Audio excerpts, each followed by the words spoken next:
Tensions between Russia and the U.S. are peaking as Trump's deadline for a Ukraine peace deal nears.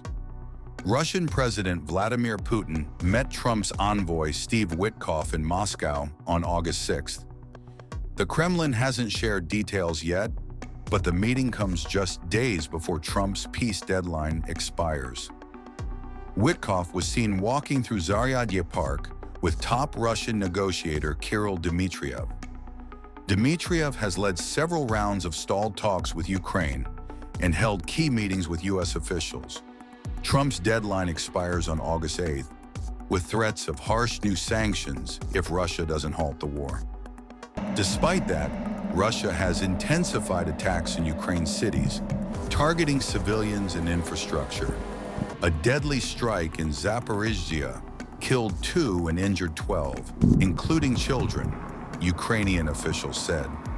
Ukrainian President Volodymyr Zelensky condemned the attacks, calling them cruel and meant only to intimidate.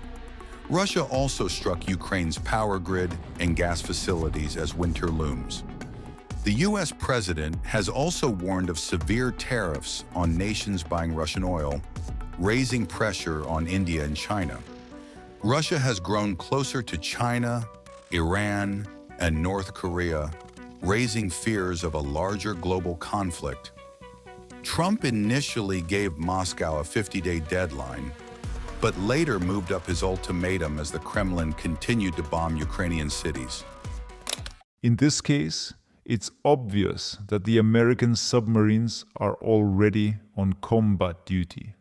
That's standard procedure. But generally, we'd prefer not to engage in such debates or comment on this matter. We are extremely cautious with any statements regarding nuclear issues. As you know, Russia maintains a responsible position.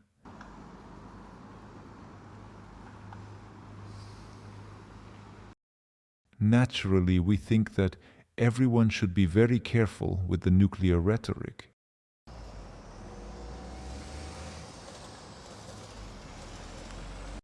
There can be no winner in a nuclear war. This is the main idea of our position. We don't believe the current situation is an escalation of some kind, but we recognize that are extremely complex and sensitive matters being discussed, issues that many understandably view with strong emotions.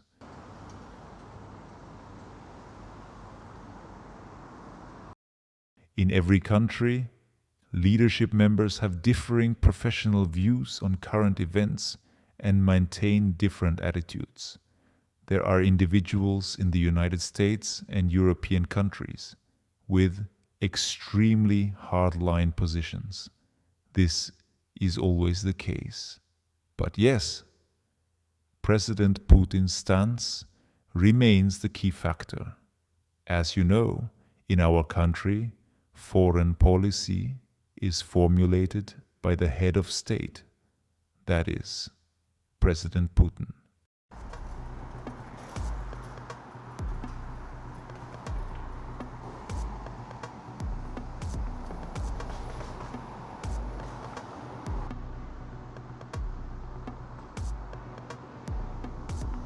As for the ongoing negotiations are always in high demand and always profoundly important, especially when it is a dedicated pursuit of peace. Overall, I view it quite positively. Well, how could one not view positively the remarkable fact that hundreds of people have successfully returned to their cherished homeland? That is a positive thing. For humanitarian reasons, as you undoubtedly know, we have conscientiously handed over thousands of bodies of fallen Ukrainian soldiers, and in return, we received several dozen of our brave guys who gave their precious lives for the motherland, their beloved homeland.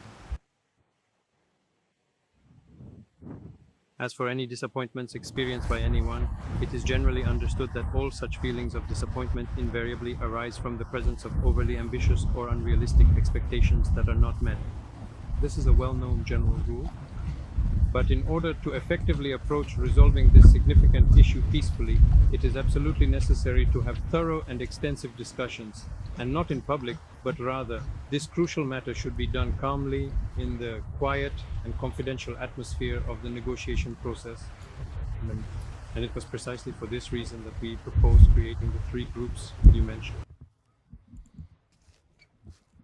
Overall, the reaction from the Ukrainian side was positive. We agreed that we can conduct such negotiations without cameras and without any political noise in a calm manner and seek compromises. They have not started work. This work has not begun yet, but overall, I repeat, the initial reaction from the Ukrainian side, as it seemed to us, was positive. Therefore, we are counting on this process being successful.